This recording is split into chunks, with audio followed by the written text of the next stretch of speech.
Hello, everybody. Good Welcome. morning. What?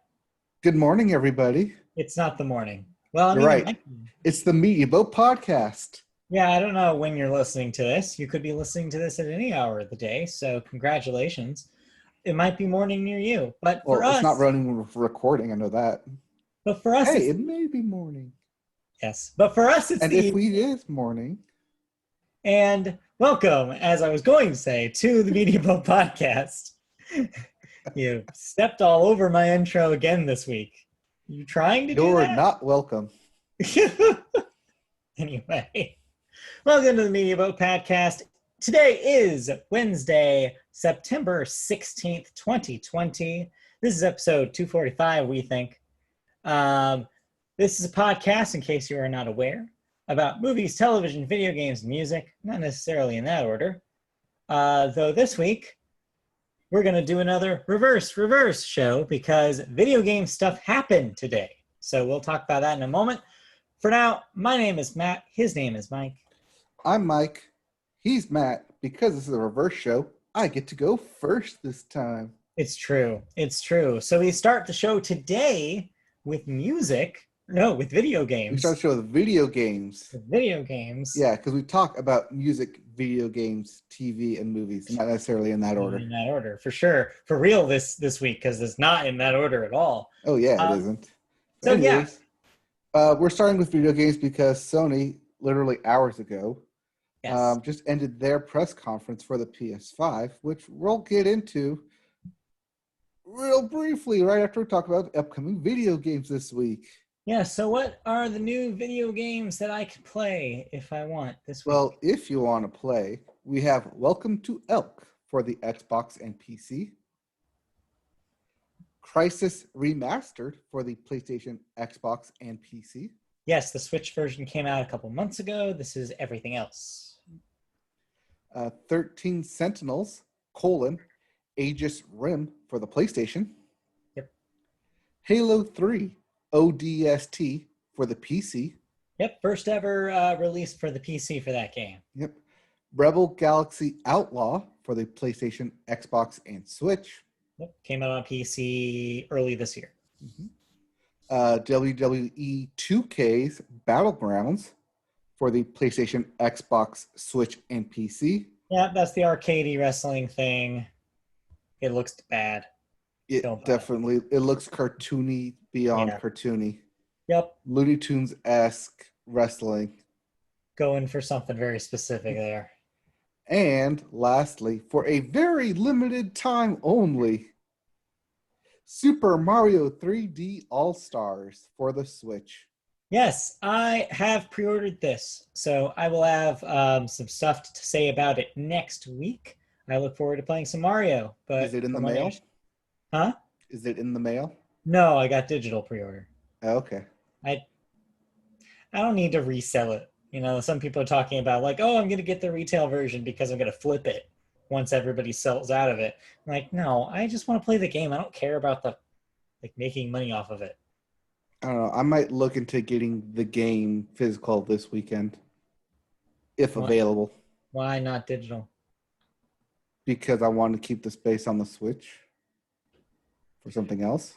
Ah, you're worried about space. Yes. Well, Mario, the Nintendo games are not usually that big, so I'm not worried. No, but when you fill it up with a bunch of couch co-op games like Overcooked and Overcooked 2 and upcoming Kingdom Hearts games, that could be even bigger than that. Yeah, good point. Mm-hmm. I'm just going to have to eventually get a SD card for that thing. I still don't have one. Really? Yeah. It's like the first thing I got when I got it. Yeah, I haven't gotten one yet. So I'll get around to it eventually. I want to expand that memory. I haven't needed it yet, so we'll see. Hey, maybe I will get a digital then if I don't need the memory for it yet. Maybe. We'll see. Take a look into it. Anywho, let's talk about the Switch because Nintendo has their third-party games tomorrow. Yeah, it's old hat. I want to talk about something brand new. Brand new? Like as in new generation? Perhaps. Well, you're in luck because I have with me a Xbox Series X and S all ready for you, bundled and priced and everything. We talked about that last week. Isn't there anything else that's new this week? Oh, you want new then? Yeah, like brand new, like hours ago. You want new news then? Yeah, like, and I'm not talking about brand new Apple Watch or iPad. That was yesterday's news. Okay, that's where I was going with next then. Today. Yes, in other non-gaming but semi-gaming news, Apple iOS 14 is coming out. Yeah. However, if you want to, it's supposed to be available today, and I haven't gotten the download yet, so it's probably coming later tonight. All right, so at some point today, then. Anyways, if you want a console solely for playing video games and/or streaming media, and playing Blu-rays and 4Ks, do I have a console for you? Okay.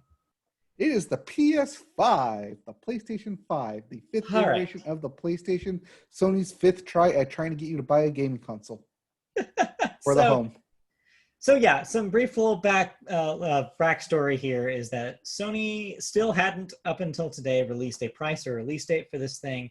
They teased some games a couple months ago, kind of underwhelming for some people.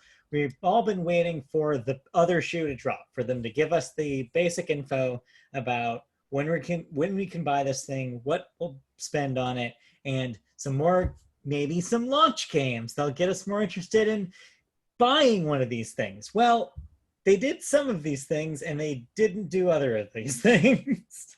Well, what they did do was they had an event today, yes, which we didn't live stream, but we talked about live as it happened to each other.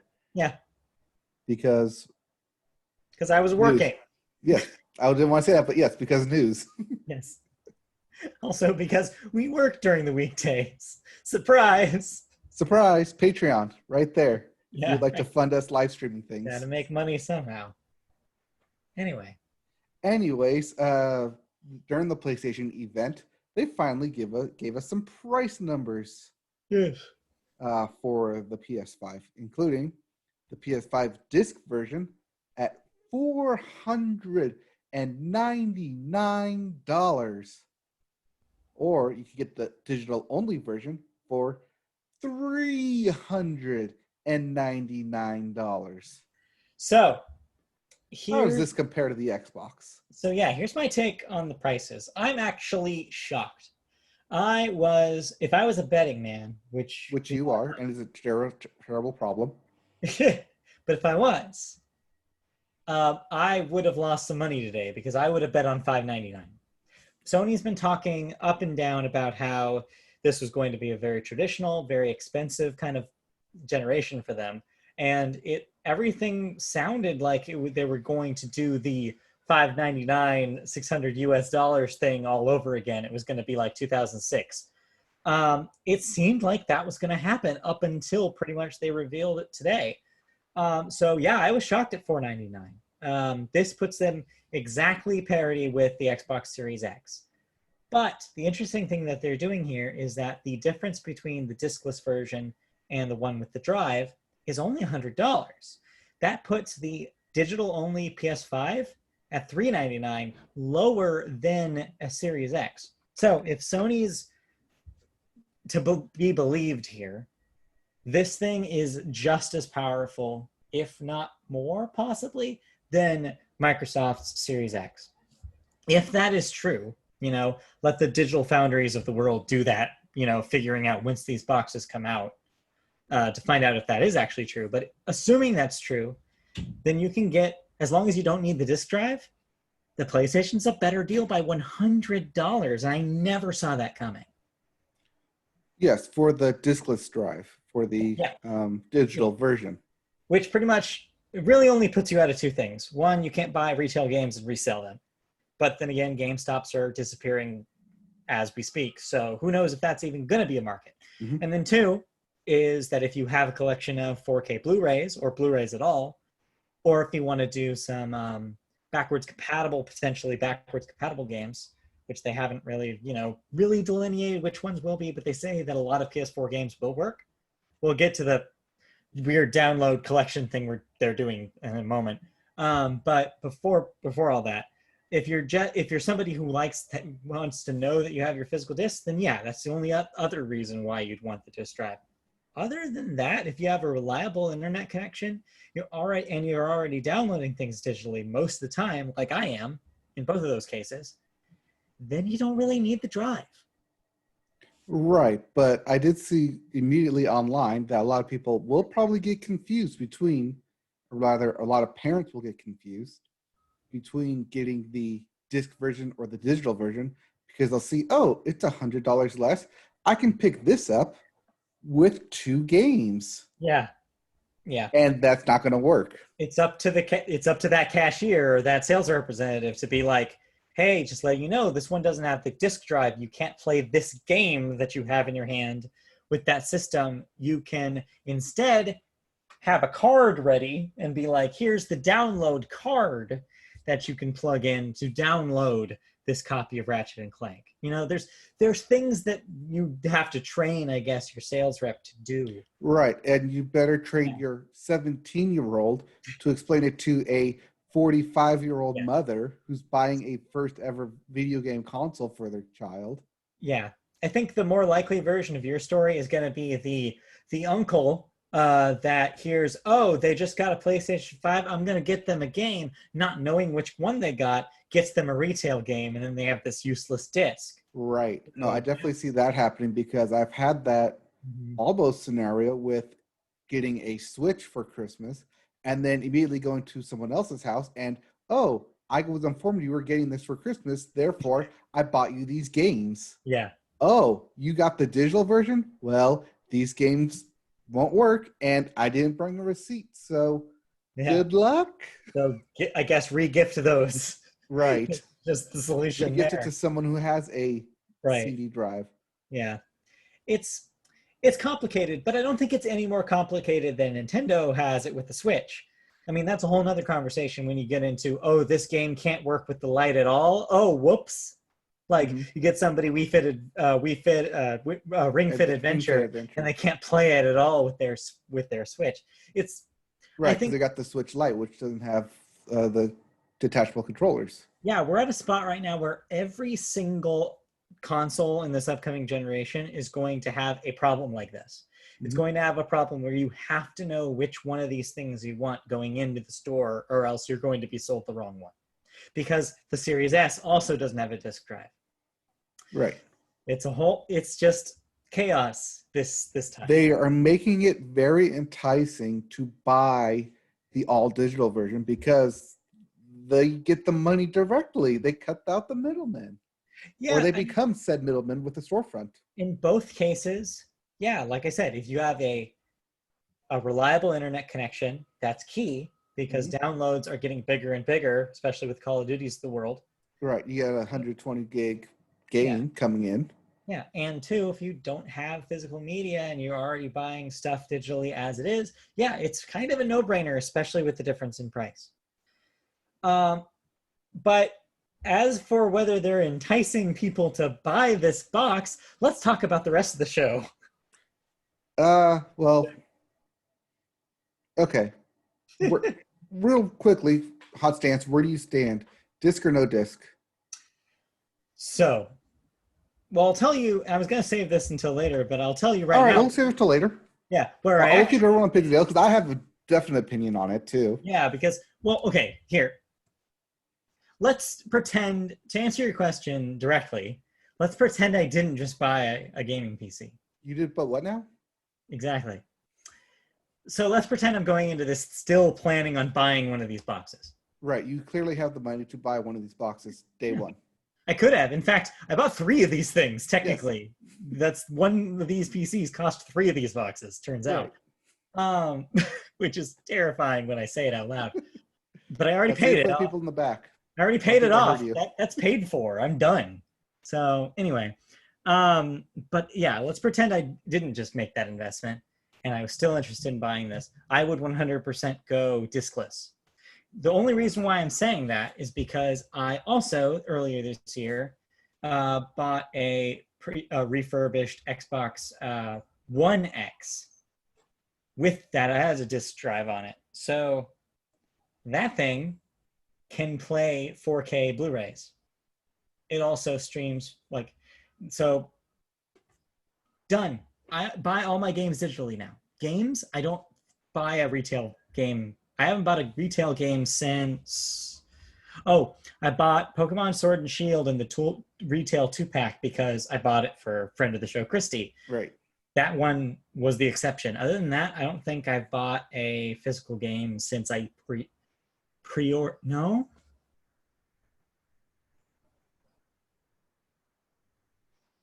I don't remember.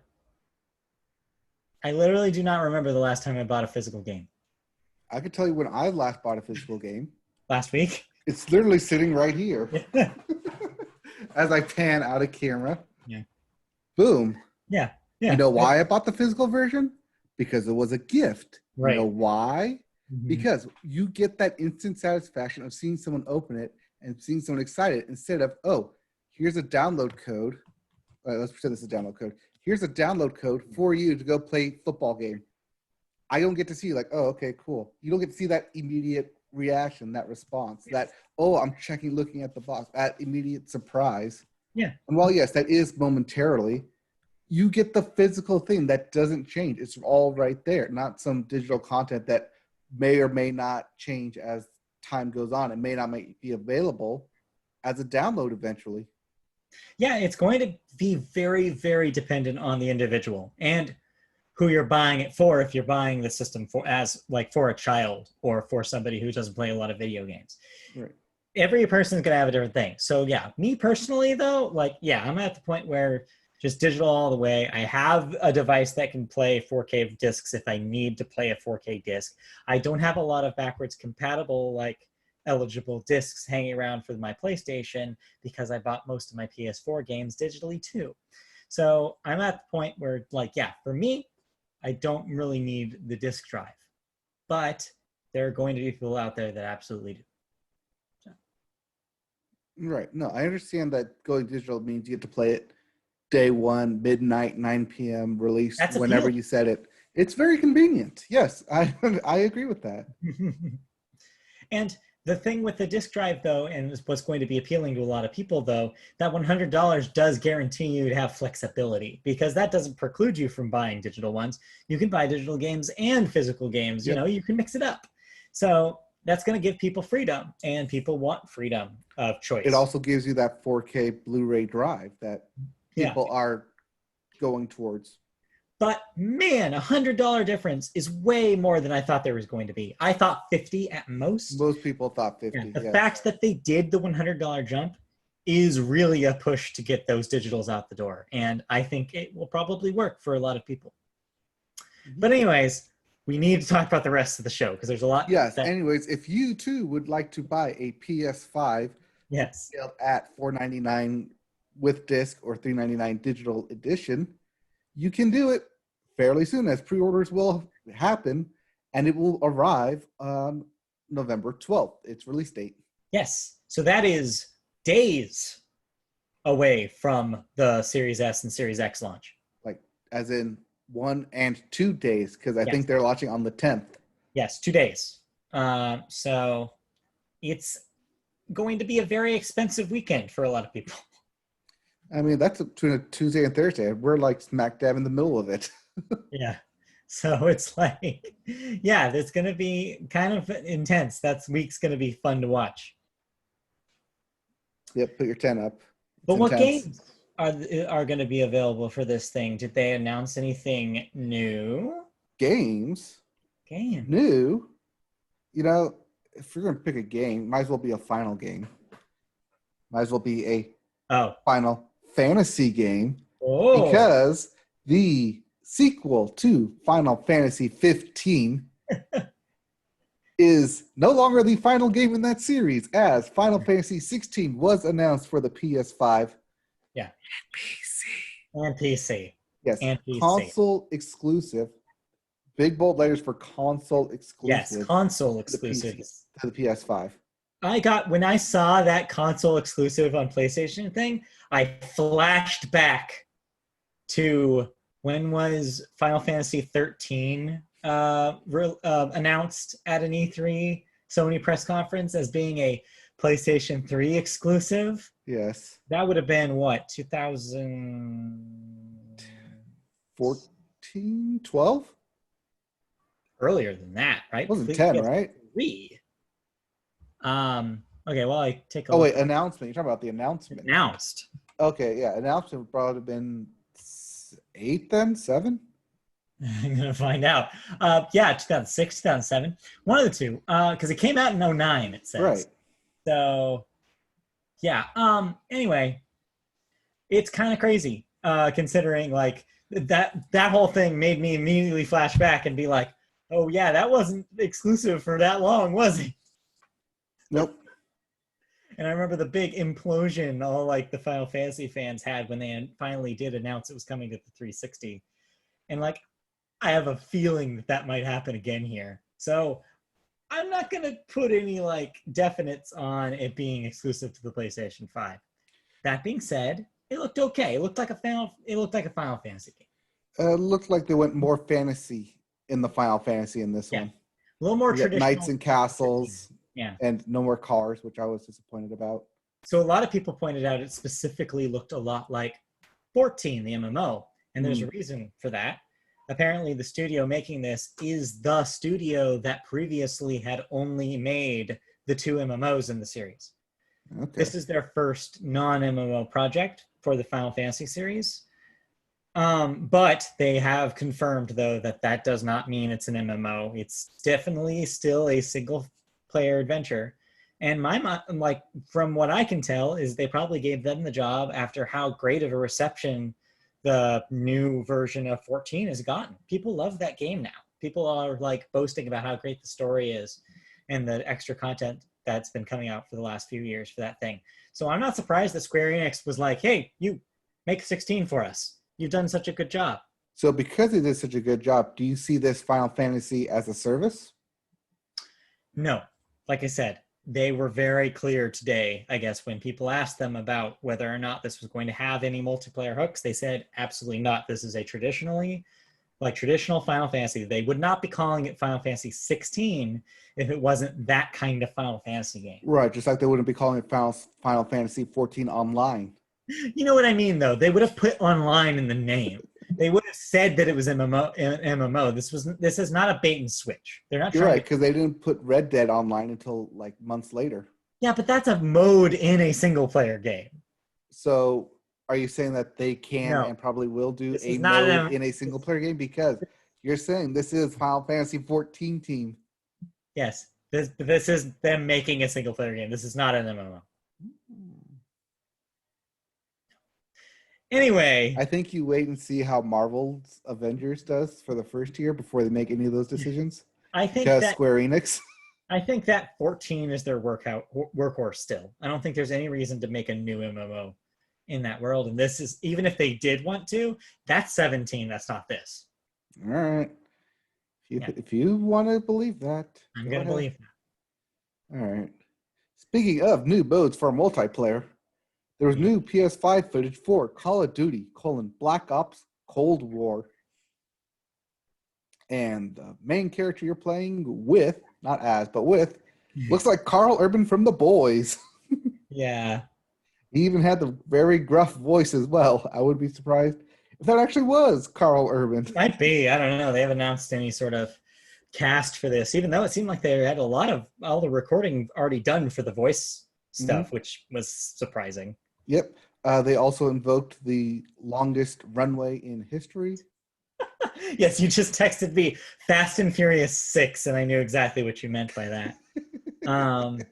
Yeah, I don't know how I felt about this footage. I mean, I've fallen off of the campaigns with the Call of Duty games the last few times. They just haven't. Right, and this is a Black Ops campaign too. So. Yeah, especially the Black Ops games have never been really my jam. Different. So yeah, this just looked like Call of Duty to me. It didn't look particularly impressive. It just looked like a slightly better looking modern Call of Duty game. Right, it looked like, oh, things go to chaos, firefight your way out. Yeah. I don't know. Yeah, I mean, I'm sure somebody was at home cheering, but this didn't do anything for me. Really? The RC car that went over 80 miles an hour didn't get you?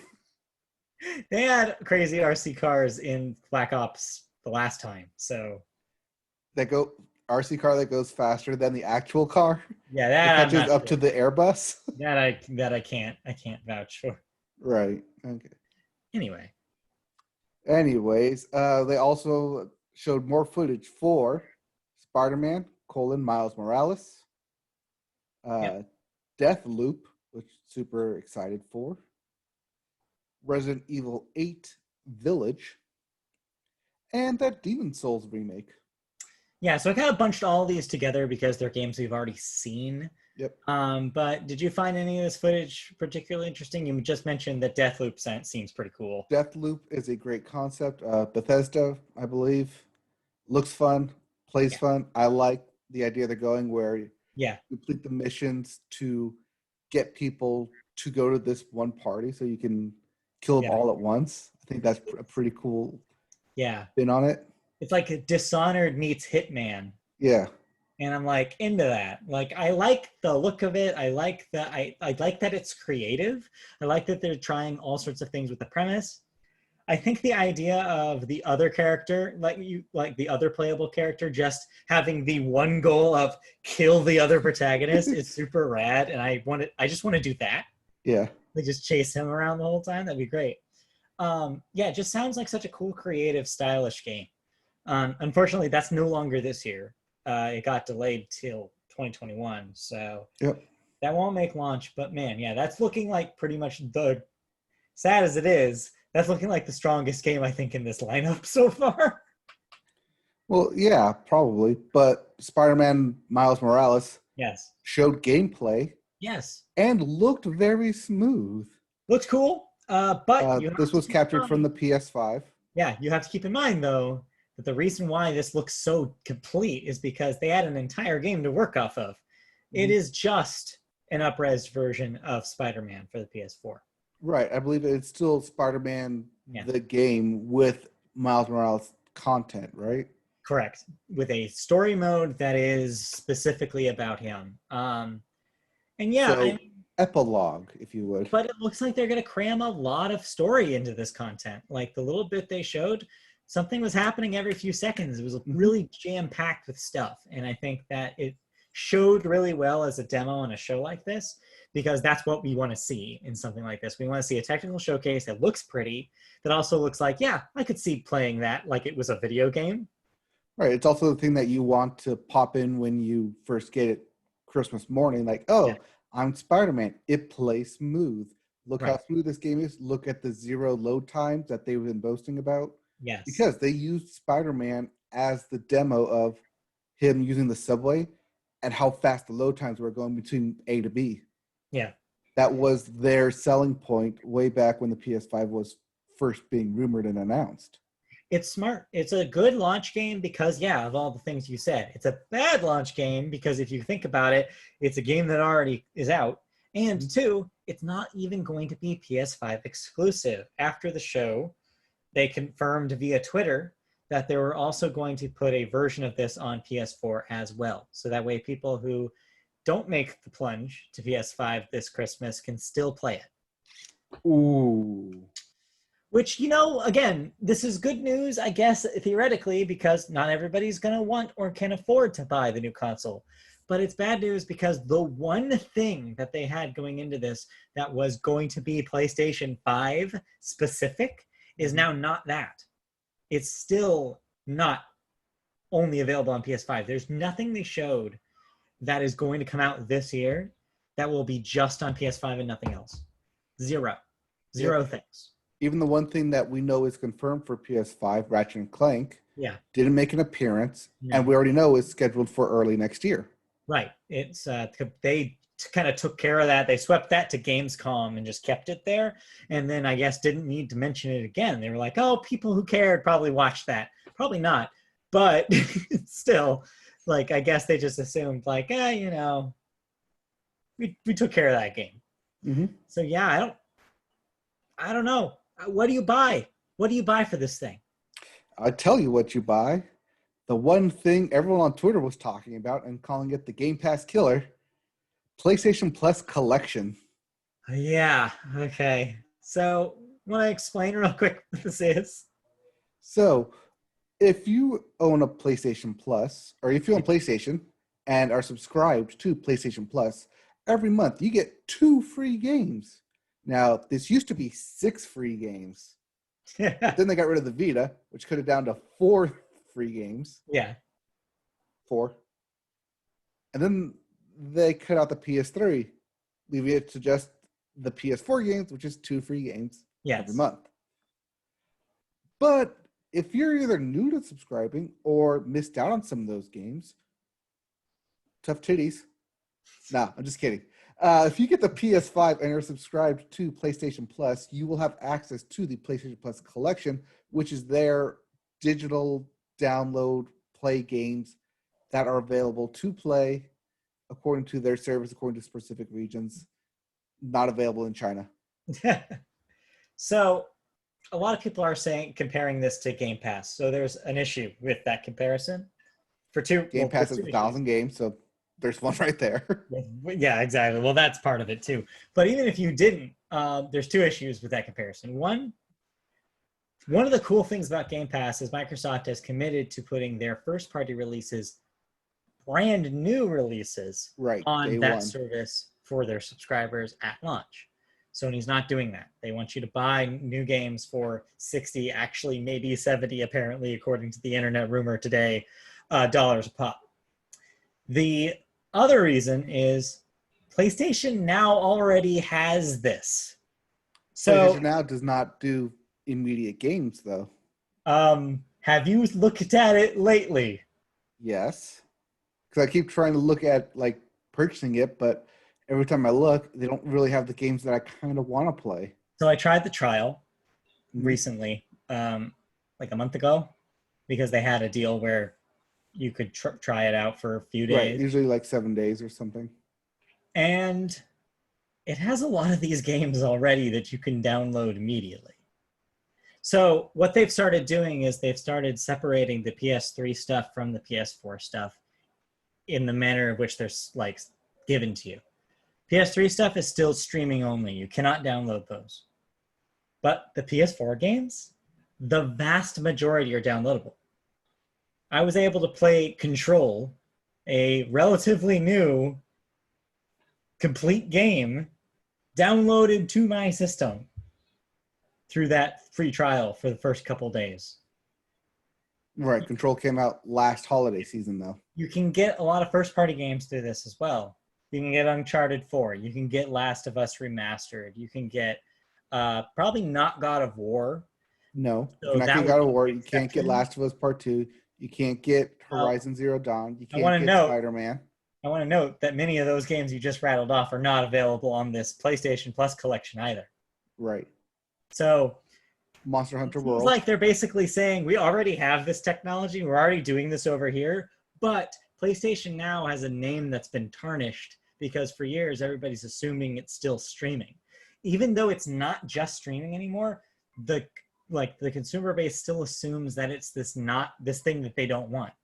So really, they're just repackaging the same idea in this new branding and being like, look how cool this is. We've never done this before, when they've totally done this before. Oh, no, I'm not saying they have totally never done this before. I'm just saying that they're branding it as PlayStation Plus Collection. Yeah. Which, they're taking the strong name of PlayStation Plus. And this is bundled into your existing subscription. You don't have to pay for PlayStation Now to access them. That's the difference. But I'm just saying that people where this is like blowing their minds, they really shouldn't be blowing your minds. It's just a more convenient way to do the thing that they already offered with a couple of games that they hadn't offered this for yet, like God of War. Right. Now, is this collections only for the PS5? So I haven't seen yet. It's the way it was worded in the show, it seems like it was for PS5 only, because it said at the very, like the bottom of the trailer, play these on your PlayStation 5 at launch. Which implies to me that they're not going to give this to PS4 gamers, because why would they? They want to encourage PS4 owners to play PS4 games new or through PlayStation Now. They don't want to give them for free. So now I wonder, though, if these are digital downloads like they appear that they all are, if you buy a PS5, download these, will you also have the right to download them on your PS4 in the other room? Hmm. Maybe. But yeah, no, it seems like this is a PS5 thing. And yeah, like then the other kind of conversation about this is, wait, who is this for? You mentioned a couple of options. You were like, either the person who skipped like the Who went PlayStation 4, Xbox or Switch and never won yeah, PlayStation. and is getting a PlayStation 5 and didn't play a lot of these games. Yes. And then like, what was the other option that you said? The other option was someone who got into the generation late and didn't want to pay for them. And the Right. other option is, I'm buying this for you for Christmas. This is your very first console. Yeah. Here is a subscription service to all of these games from the previous generation. So the issue with that one is that if you're buying this for like a brand new, like most likely a child, these games are not kid friendly. Most of them, like Ratchet and Clank, the PS4 Ratchet and Clank is maybe the only thing, and that's a T-rated game. So it's like that's not really the option. Then if they skipped a generation, then I guess that makes sense. But if they skipped a generation, why are they jazzed about the PlayStation 5 as opposed to the Xbox? Because Spider-Man, duh. I guess I don't know. I'm struggling to see who this makes. Like, I'm glad it's a good value add for PlayStation Plus. I'm not arguing that it isn't.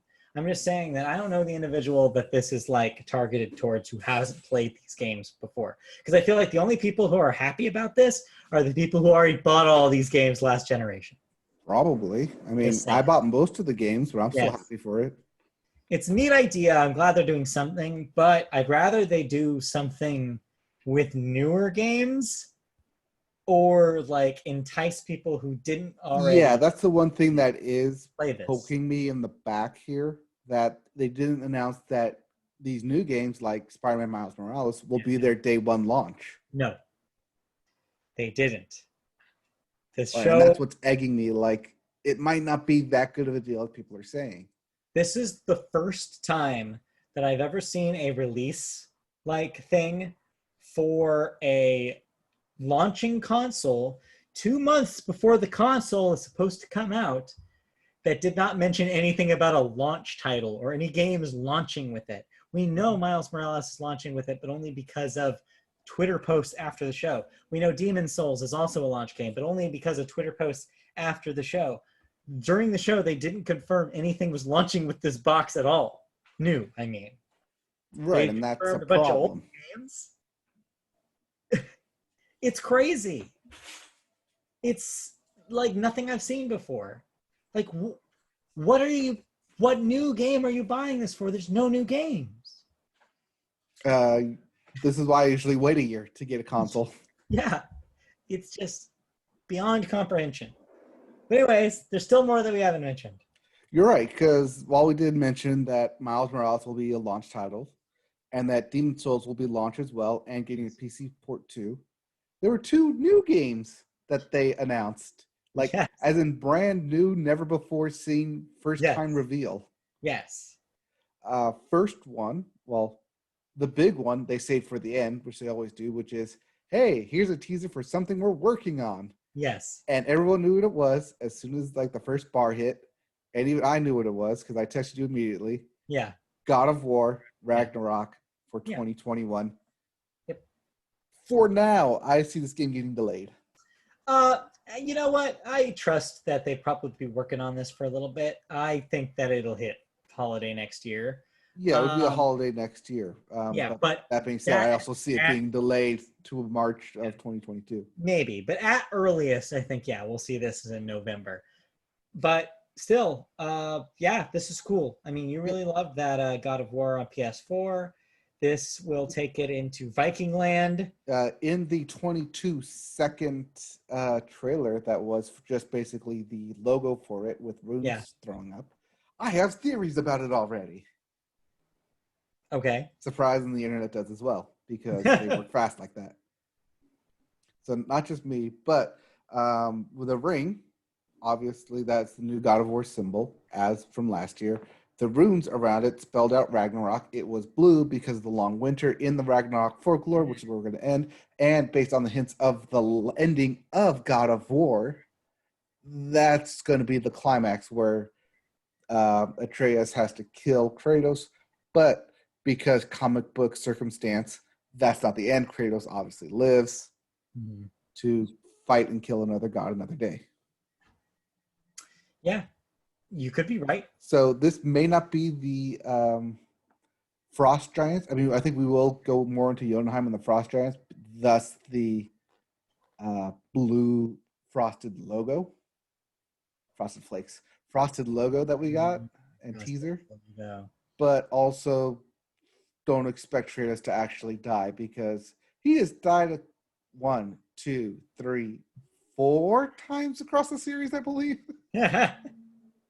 And still not dead. So probably not. It's just another trip to Hades for him. Right, exactly. Or Helheim, I believe. Yeah, well, the afterlife, I think, in Norse is Helheim. Yeah, I don't know. Right. Not Vanaheim or Anaheim. Yeah, I was going to say Anaheim.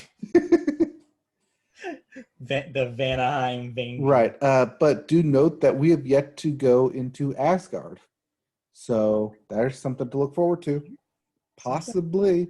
Unless they want to say that for the final one, just be a whole Asgard killing of the gods. We'll see. But yeah, I'm glad that they at least have some sort of other big game to look forward to on this thing. I'm glad they did put a year attached to it. Because if they just said in development, my immediate thought would be this is 5 years down the line. This is another Kingdom Hearts 3 all over again. We're going to wait until it comes to the end of it and just never waiting and waiting and waiting. I think they realize that they can't do that anymore because of how crazy the internet gets. Right. And how fast technology can respond now. Yeah. Twitter. But there was something else.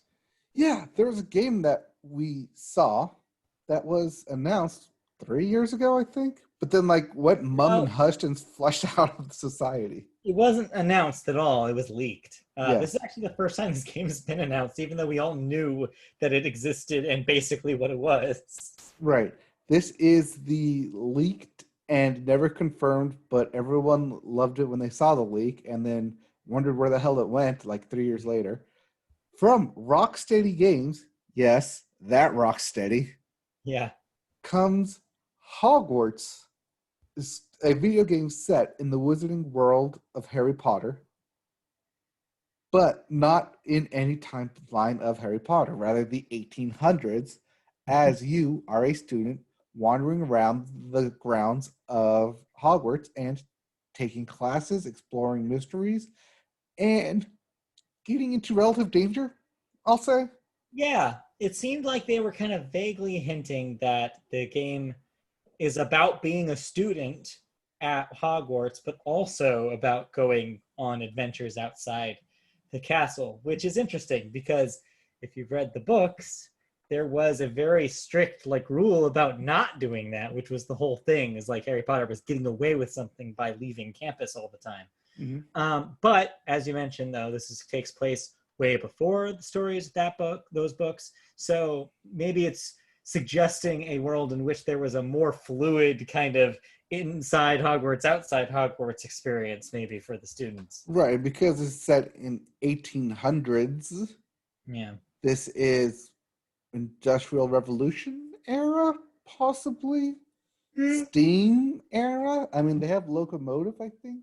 Yeah, so it would be interesting to see exactly how the time period affects that actually what happens in this game. One thing I will say, though, is that, man, they chose a weird week to announce a game based on a property created by J.K. Rowling, didn't they? Well, that's why they set it into the 1800s, way before Harry Potter ever gets involved, way before any of those characters ever get involved. No, but everybody knows that it's her stuff. Yes. Just because you call it Wizarding World and you don't mention Harry Potter's name, you know it's Harry Potter. Right, it's Portkey Games. Most people, listen, you're going to go into the store and you're going to ask for the Harry Potter game, and they're going to give you this thing. You're not going to say Hogwarts Legacy. Everybody's going to call this Harry Potter. It's not. Right. I mean, I have yet to say the actual name Hogwarts Legacy. I just keep calling it the Harry Potter game. But yeah, I think that this is. I mean, we all know what this is going to be. This is going to be games as a service. This is going to be like Avengers, like Destiny. I think, though, that makes this potentially interesting is the fact that it also has the school stuff. Yes. I think that is very interesting because adding school stuff automatically means you can have daily achievements of go to class. Yeah, it's gonna be like Persona meets Avengers, because it's gonna be like, oh, you have these very specific school tasks to do, and then you go and do dungeon stuff for a while. Right. Here, do your homework. By doing your homework, you level up your character. Yeah. But also, you're doing homework on a video game. Yeah, like a weird, like Western version of Persona with magic. Magic's in Persona too. Yeah. I guess the Western Persona with loot potentially, and multiplayer. I mean, potentially. Again, this is all just me assuming that this is going to be a multiplayer game, but this has to be a multiplayer game, right? Because if it's going to be about you being a student about Hogwarts, you're going to want to show your character off, and that only makes sense if this is a multiplayer game. So this has to be multiplayer. If not, then Hogsmeade, the separate, has to be multiplayer locale, whereas the Hogwarts stuff. But then you intermingle with students there. It's like, hey, come do this mission with me post game then? Yeah, I don't know how it's going to work. So yeah, there's a lot we don't know that's going to have to be revealed over time. But this is a potentially really interesting thing. It just sucks that it's, has all this baggage that's attached to, thanks to the author of the stories. All right, this is why Warner Brothers is trying to rip the licensing rights from her. Trying to make it a separate thing. Yep. Kind of like what Microsoft did with Minecraft, which is like, let's forget Notch ever existed. Minecraft, it's fun. Minecraft is Microsoft now. Right. They've pretty much been successful at doing that. But the problem is that Minecraft is way younger than Harry Potter, a 20-plus year franchise at this point. So it's harder for them to decouple it from the more complicated aspects. Well, this is why you start doing new movies not associated with anything and create a new IP, which someone needs to write. I don't know who you're pointing at, but somebody's got to do it. Pointing at you, the audience, but also you, the writer. I'm sure that person knows who they are. And they're definitely listening to us. So yes, of course.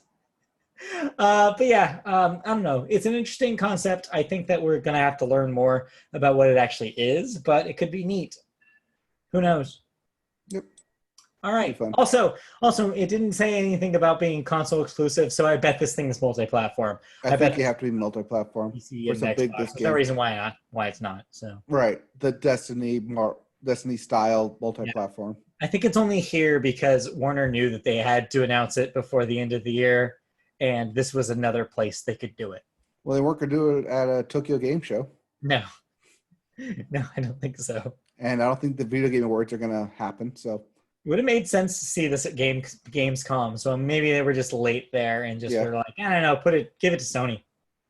Yeah, they got a big press conference coming up with a bunch of eyeballs. Give it to them. I will say though, it did look nice running on PlayStation 5. The lighting bloom and HDR stuff looked like it could potentially be really pretty. It really did look nice, and this looks like a game that I could get a doctor into. Yeah.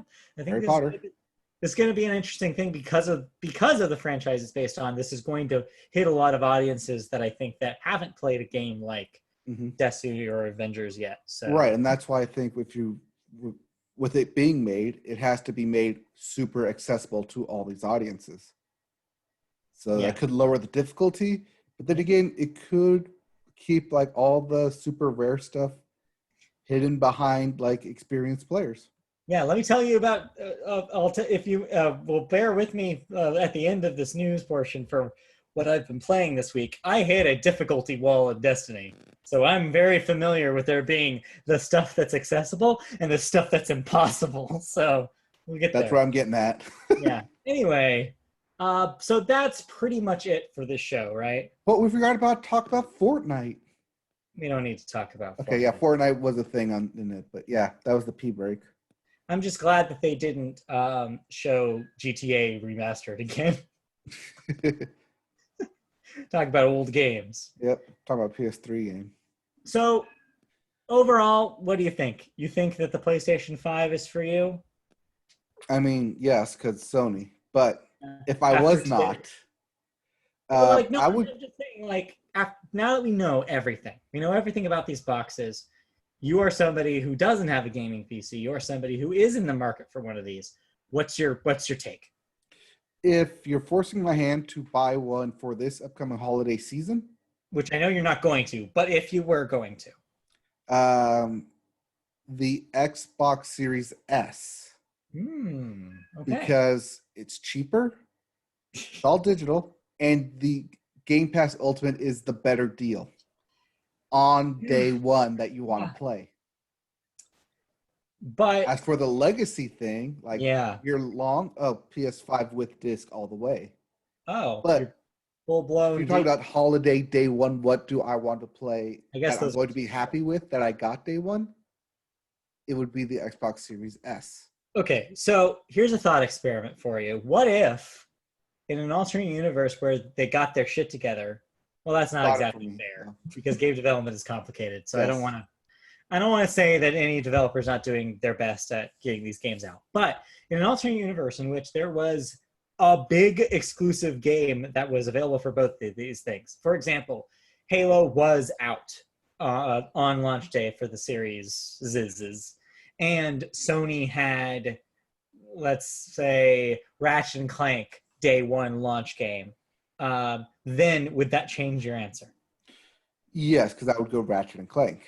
And I feel like a lot of people probably had that in mind in July, and now they're seeing both of those games gone, and they're probably now where you're at, which is like, well, I guess it's the cheaper one, or I just wait. Well, yeah, like I said, I'm all for waiting a year for these consoles. Yeah. I'm also waiting to see what the bundles are next holiday season. Yeah. And if prices come down on some. I just think you have to. That's what I'm saying. Like for this Christmas, if I'm opening up something to plug and play Christmas Day, what am I playing? The Xbox Series S. Yeah, because it's got games. Because it has immediate games that I can play.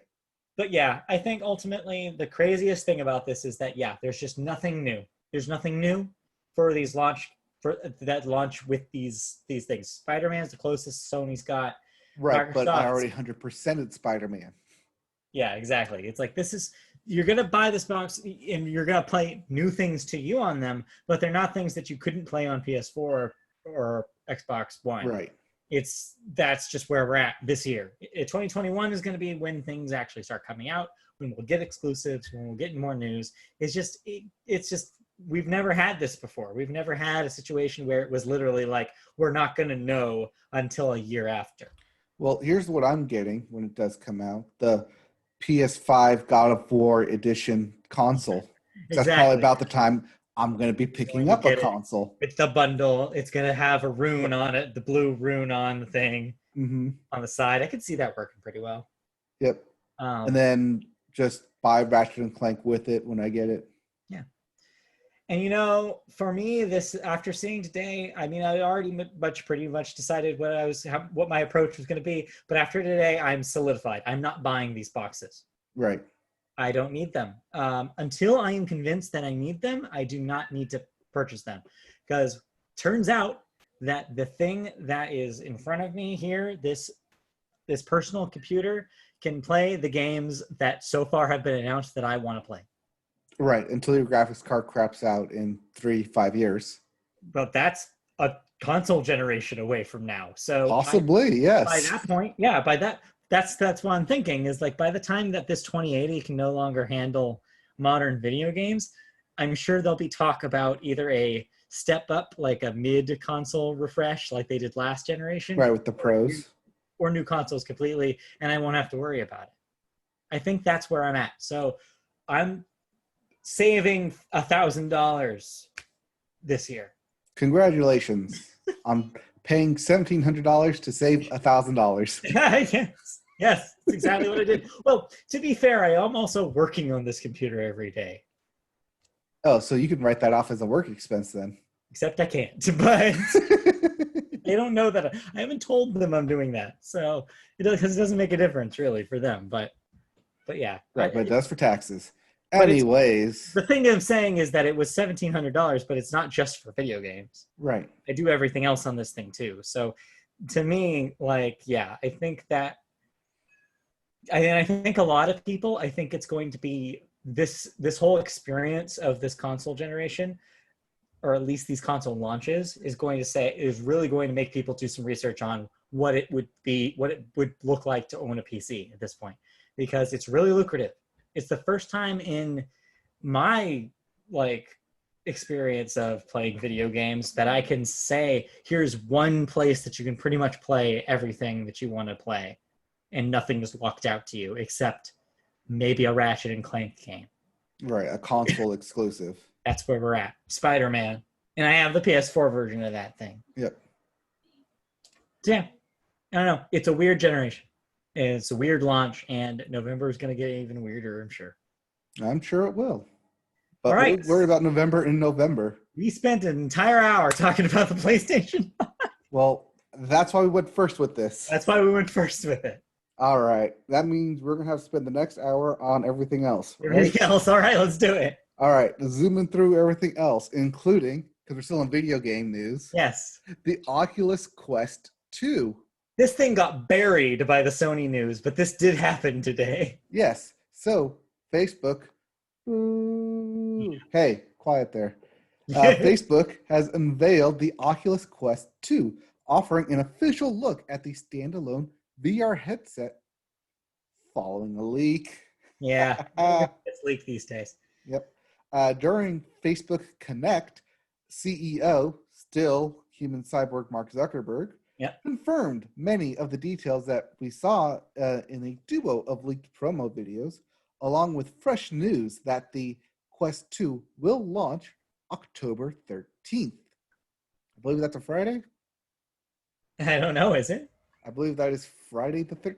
Is it Friday, October 13th? Oh, no, that's Friday the 13th of last year. That's right, it is a Tuesday this year. Yes. Well, the Quest has always been Oculus's way of offering more accessible VR, and now that seems to extend to the device's pricing, as they announced that Quest 2 will start at $299, which is a good $100 cheaper than the original Oculus Quest retail price. The device itself is powered by the Qualcomm Snapdragon XR2 platform and features a new display with a resolution of 1832 by 1920 per eye, ultimately making for more than 50% pixels than the original Quest. 50% more pickles than the original. That's how I order all my burgers and sandwiches. So you get half pickles in there. And I need the extra pickles, 50% more pickles. The Quest 2 also offers 6 gigs of RAM and up to 256 gigabytes of built-in storage and display with support for 90 hertz refresh rate. So we like the Quest because it doesn't need to be connected to a PC. It's a self-contained VR headset. I mean, you do need to connect it to a PC to download and install games. I do want to note that. It just doesn't require the power of a PC to power it like the traditional Oculus did. Mm-hmm. Right, and I think that's one thing that I liked about the Quest, and I'm glad to see the Quest 2, them improving on it, them making it cheaper, and ultimately more accessible, because VR is a big headspace, pun intended, to get into. So, $299, holiday timed release. This might be the holiday gadget I get. Is this when you jump? Are you going to get VR? I would if I didn't need to always connect Facebook to it. Yeah, that's kind of the downside here, isn't it? Yep. Which I basically only use Facebook now to connect to games that I quickly download and then quickly delete. Yeah. And for me, I've tried some VR and I don't have the continence for it. There's something about I'm not a person who gets motion sickness like in cars, on planes, on boats, like all that stuff in real life, I'm totally fine with. But for some reason, the moment I started moving in a VR, I started like feeling queasy, and I was like, okay, I guess this isn't for me. Right. So last year for Christmas, I think it was last year, my dad, Dad, friend of the podcast, your dad, bought me a VR headset. Yeah.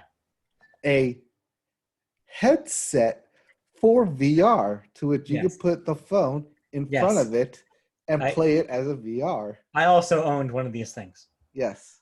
It might have been 2 years ago then, because I think we got it at the same time. Yeah. Nope, that's not how it works. Had to explain this is not how it works. This is not real VR.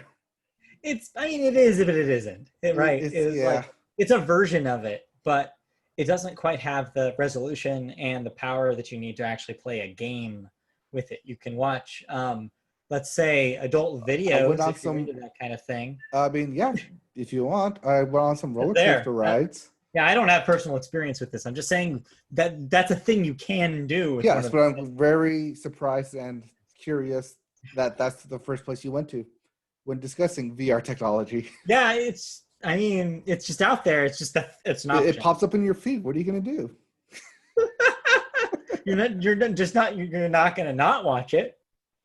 You're not curious as how it looks without a headset on, right? Yeah, no. It looks weird without it. You have to put it on to really get it, get the idea of what it is. All right, I'll get you for Christmas. Anyway. Did you play anything? Moving on.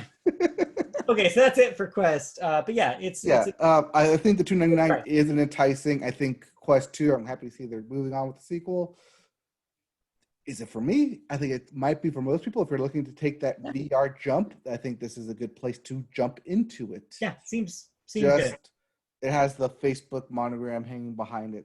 Yeah, which, it is what it is. Yeah, we knew because they bought it for like $10 billion or whatever. Yeah. Okay, well, that's it for news then. So yeah, I've been only playing Destiny. Like I said, live streaming. I hit a wall difficulty wise. I finished all like the single player content from the previous all the previous packs that have come out. I'm done with that stuff. So all I've got is like quest cleanup to do. And a lot of the quests, especially in the later game stuff, is just do all these like very specific multiplayer centric stuff, like the player versus player modes. And well, those are not fun if you're playing by yourself, if you're soloing like I am. Then they also have like the more difficult versions of the strikes, which are called Nightfalls, and the raids. And those pretty much require to have a team of players, because I tried to do a Nightfall by myself. I tried to do 2 of them, and way too hard. And I'm like over light level for those things. It says like, oh, you're supposed to be like 825. I'm like 1030 light or power or whatever they call it. And it's still too hard for me. And I don't know whether it's weapon specific, but I really just think that there's a certain line with Destiny that you have to be playing with friends, because you just get overwhelmed by the amount of enemies that they throw at you. They'll throw 3 of these heavy dudes in an arena and expect you to be able to beat them. And yeah, I just kept whacking my head against the same wall over and over again. I played probably one of those parts for like a straight hour trying to get past it, trying to get the next black. And I just bailed on it at some point. I'm just like, so I think the lesson I learned is that either I find some Destiny friends, which I don't know if I'm willing to do, or I just completely lock myself out of like a third of the content of this game. And that sucks, but it's just how these games are. Yeah, don't look at me for Destiny players. That's on me. I mean, there's crossplay, so like I could find somebody playing on anything, I guess, in theory. I did find somebody in the lobby did send me a clan invite and a Steam friend request. Mm-hmm. And they appear to be a teenage girl, and so I feel really weird about it, responding to it. So yeah, it's very strange. What do you mean, teenage girl? Everyone is male in their 30s on the internet, unless proven otherwise. Well, they're doing a very good job of pretending not to be. So yeah, I don't know about my future with that game. Now that I'm catching up, I'm hitting a point where I have to wait for the new stuff to come out, because right now I'm just spinning my wheels doing quests that I'm struggling with. So I don't know. I might have to pause on the Destiny until November, but we'll see. Okay, we'll see. I've been playing more 2K, PGA, 2K21. and more Clubhouse 51 games. Right. So fun for the whole family. And mobile games. But mobile games. Okay. Moving on then, because we Yes. gotta move on. Yes. Into music. And rolling. We'll start music with the Billboard, and we'll start the Billboard with the Hot 100. How hot is it? How hot is it? Wait, we're doing the same joke? Yes, we did the same joke. How hot is it? I'll plug in my laptop. Hold on. All right. It is so hot. So hot. You got some WAP happening at the number 1 slot. Back. It's back at number 1 this week. Yep. It's back. It's front. It's running down your leg. WAP by Cardi B featuring Megan Thee Stallion. Yes. Number 2, Dynamite by BTS. At number 3, Laugh Now, Cry Later by Drake featuring Lil Durk. At number 4, Rockstar by DaBaby featuring Roddy Ricch. And rounding out your top 5, Blinding Lights by The Weeknd. If those sounded familiar, that's because 1 and 2 switched places and that was it. Yep. That's it. That was it. As for your albums chart, your Billboard 200, Detroit 2 by Big Sean is your number 1 album this week. The sequel to Detroit, obviously. I guess. At number 2, Shoot for the Stars, Aim for the Moon by Pop Smoke. Just always sitting at number 2 there. Yep. At number 3, Legends Never Die by Juice WRLD.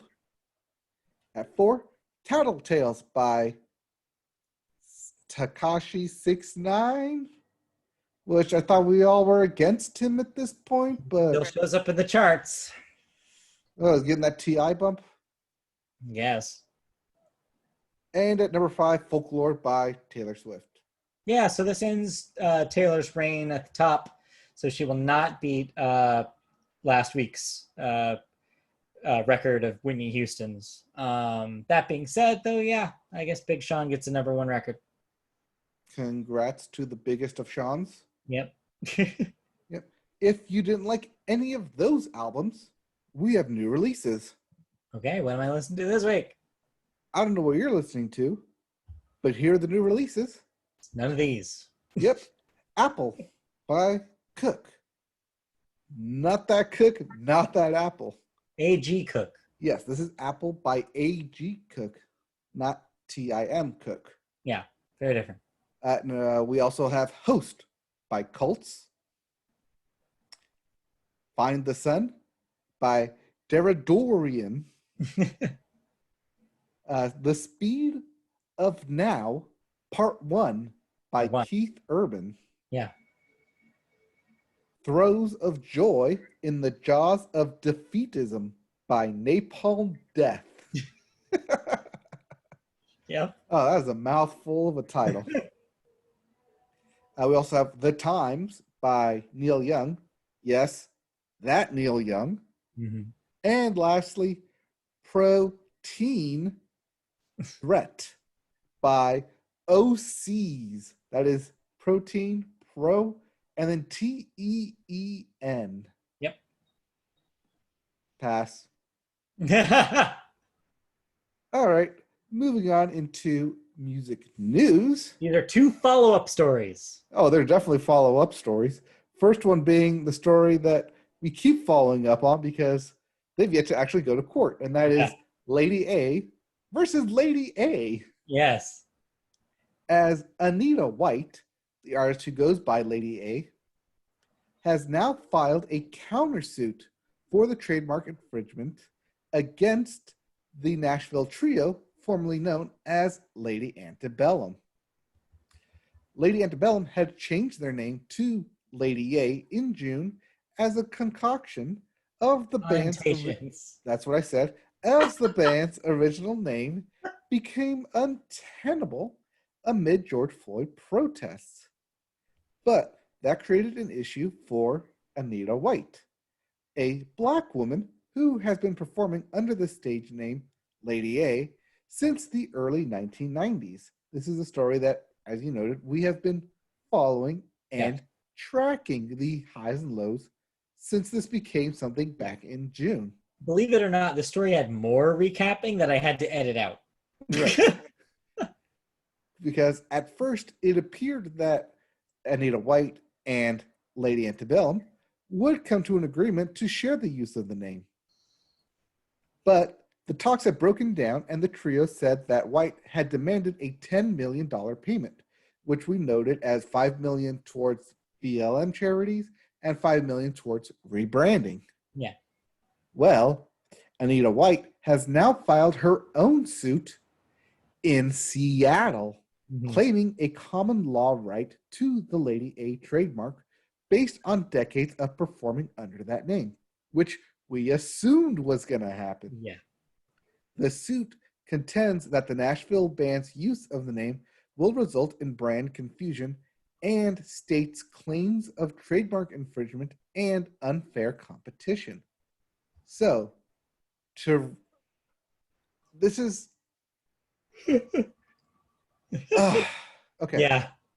So Lady A had to sue. Lady Antebellum had to sue Lady A in order to get it legally trademarked. This was done in Nashville, where Lady Antebellum is.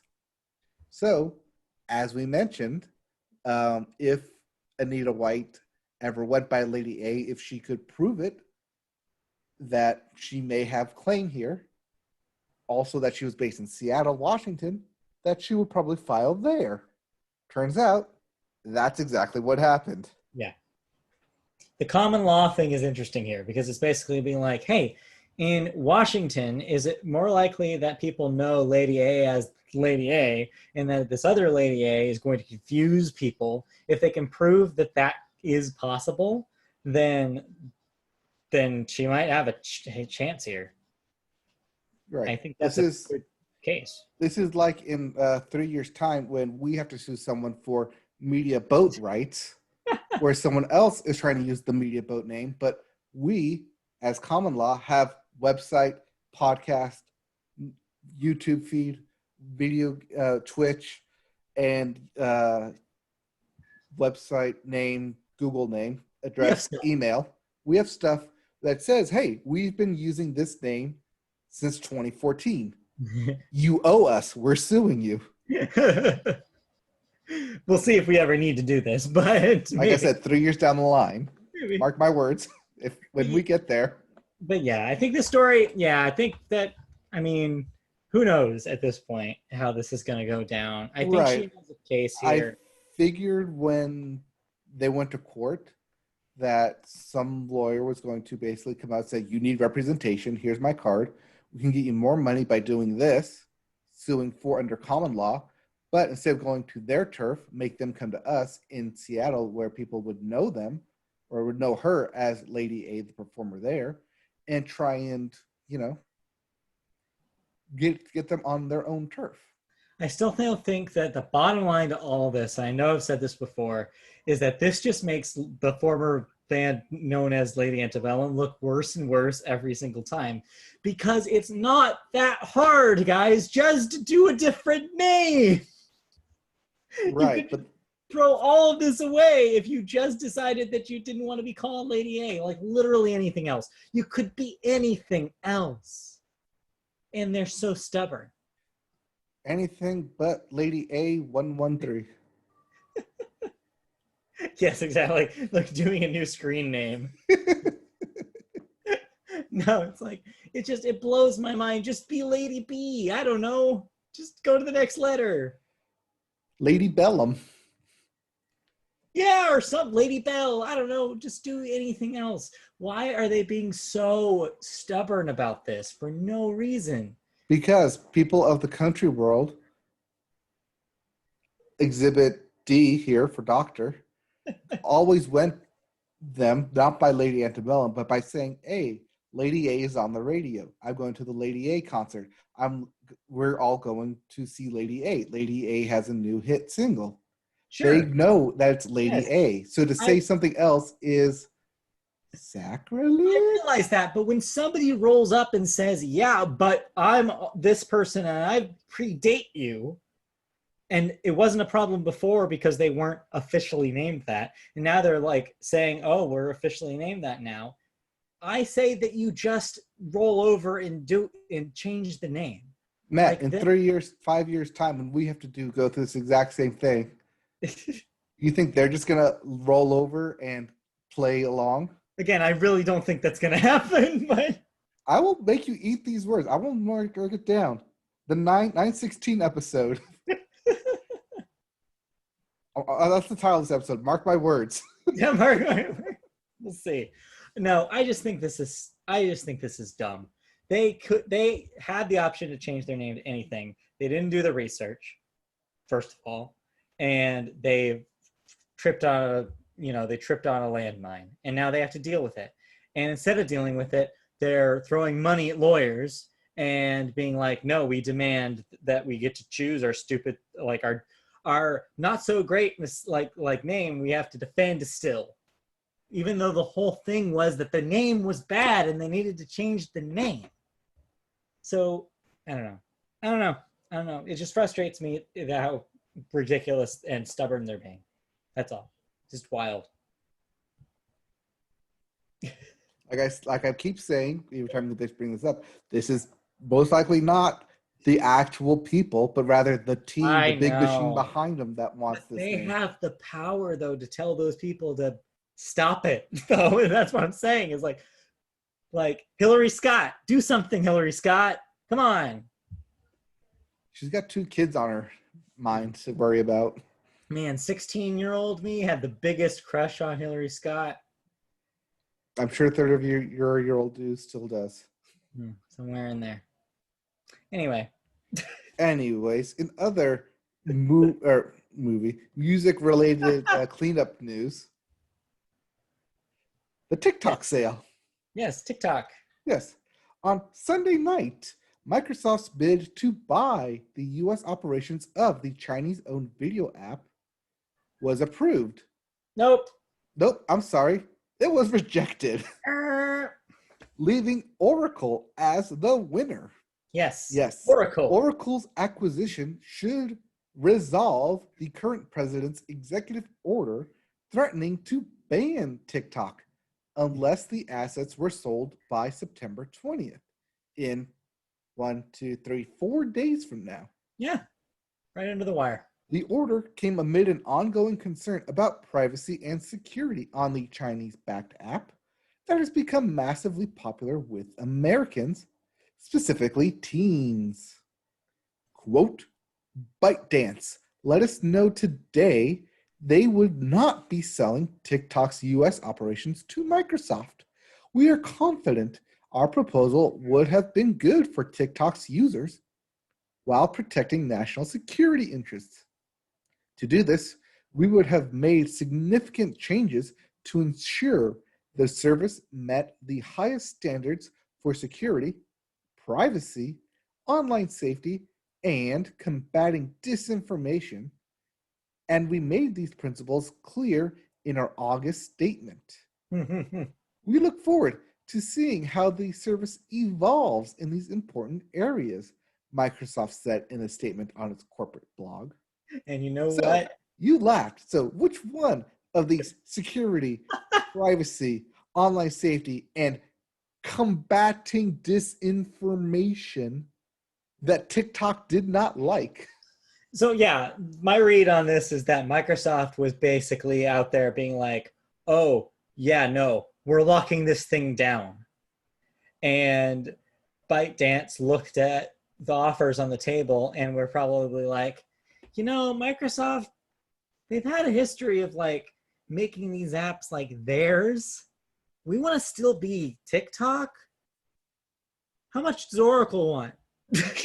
And ended up going with Oracle instead. That's my read on this, is that Microsoft said all of this to them and it just went right over their head. And they were just like, you know, that's not what we want. We just want money, man. Like, what are you trying to sell? Like, that's your sale to the people of the US. We don't care about that stuff. We're going to go with Oracle because it's a under the radar sale that nobody is going to care about, and that nobody's going to see the difference between TikTok now and TikTok operating under Oracle. You want to know how under the radar Oracle is? In the past year, they've made somewhere between 20 and 25 billion dollars in acquisitions of companies. Yes. That you don't see in the news that often. They're around. Like, somebody like me knows who Oracle is, but I don't think the average person who uses TikTok does. Like, and so, yeah, it's an interesting match, I guess you could say, because, yeah, it's like, you know that they're not going to do anything drastic, whereas Microsoft 100% would have changed and retooled TikTok to be the TikTok they wanted it to be. So, yeah, I could imagine that Chinese TikTok Microsoft would have Disney-fied and family-friendly TikTok. It would have had links to, you know, everything in the Microsoft library. Mm-hmm. And they don't want that. They don't care about that. They just want to be TikTok. So in a way, TikTok, you know, diehards are probably loving this because it's not going to change their app. Probably not. And yeah, then the US government probably is also in love with this because they don't want Microsoft to get any more powerful than they already are. They just like the idea of this tech company gobbling up all these other companies and consolidating under one billions and billions of dollar thing that operates without like people caring. Yeah, I also want to say that this is TikTok's way of poo-pooing Bill Gates of Microsoft as well. Well, I mean, Bill Gates doesn't even like call shots over there anymore. Right, but Bill Gates is still associated with Microsoft. Yeah, but yeah, I don't think that's as high as on the totem pole. I think really it just chalks up to in the political world and climate that we are in. Yes, it is. Maybe, I don't know. But yeah, I think ultimately this is, you know, we should have seen this coming, I guess, in a way. I thought the Microsoft thing was going to happen, but then again, this makes more sense across the board because, yeah, Microsoft would have changed it. Microsoft would have made TikTok in their image, and TikTok didn't want it. Mm-hmm. All right. Did you listen to anything? No. No? Nothing. All right. Moving on then. Yay! I'll hand this over to you as we go into TV? Movies? Yes. TV? We're doing reverse. All right. We go straight into television. We always start television with the Sports Corner. All right. What has been going on in sports? First up in sports, the biggest news, of course, is that football is officially back. The NFL season started on Thursday of last week, continued through the weekend. You had your traditional football Sunday, locked and loaded. You guys had Red Zone going. You guys were happy as clams. Yep. Anything interesting, particularly with the first week of football? Funny you should mention that because this week was a historical week, being the first time that 10 black starting quarterbacks have started in the league, making it the most. So roughly 1/3 of every quarterback starting was African American. Nice. Very cool. Other than that, some people got injured. Check your fantasy waivers. New week starts tomorrow on Thursday. Anyone severely get injured?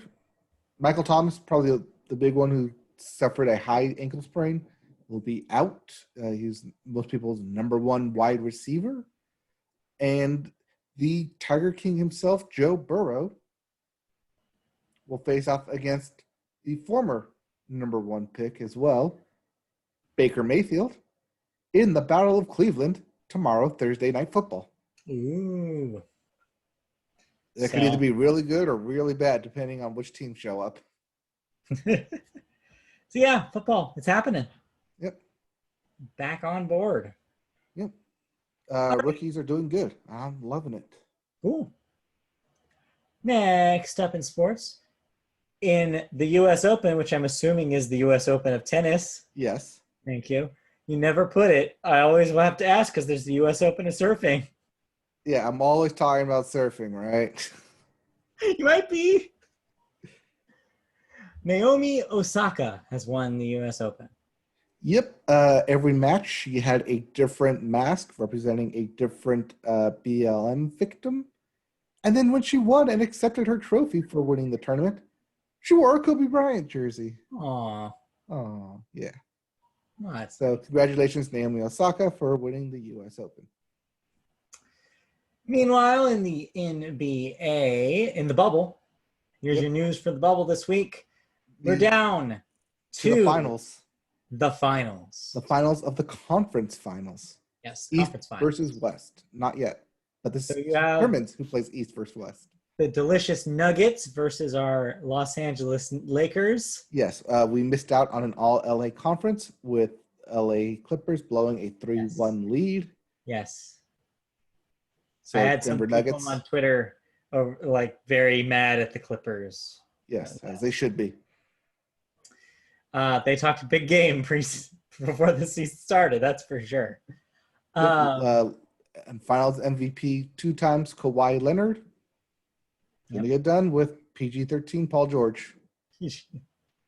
And then also we have the Miami Heat and the Boston Celtics, which I guess are good again. How long has it been since the Celtics were good?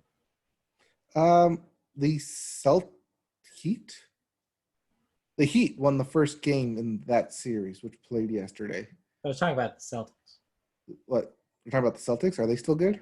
Like, when was the last time they were good? Because I feel like they're not a team that you think of as relevant in like 20 years. Try like 5 years, 10 years. Okay. When they last played the Lakers in the finals. Okay. So it's not too long, but at least Kevin Garnett. Is that good for you, Kevin Garnett on the Celtics? Yeah, that name.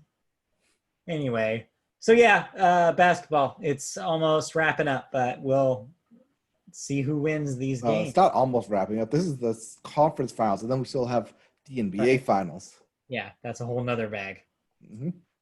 And in hockey, in the other bubble, the Canadian bubble. Canadian bubble, I'm seeing stars because the Dallas Stars made it to the Stanley Cup Finals. Yep.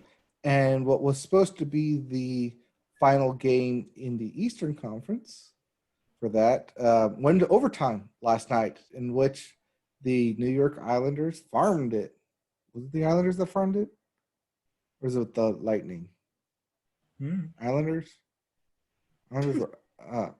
Anyways, the Islanders and the New York Islanders and the Tampa Bay Lightning are still playing it out to see who plays the Stars. Got it. Okay. And then lastly, remember how we said that the Big Ten in college football was not going to play a season? Well, guess what? They announced they weren't going to play this season. Yeah. Reverse, just like this podcast, because they have reversed course. They will start playing football again on October 24th. Yes, this is after seeing the SEC, ACC, and basically every other conference besides the Pac-12 and professional have successful games so far the first 2 weeks of college football. So they're like, hey, why couldn't we be doing this? Yeah. But apparently they're going to be implementing some more testing, some higher level testing for their players' safety.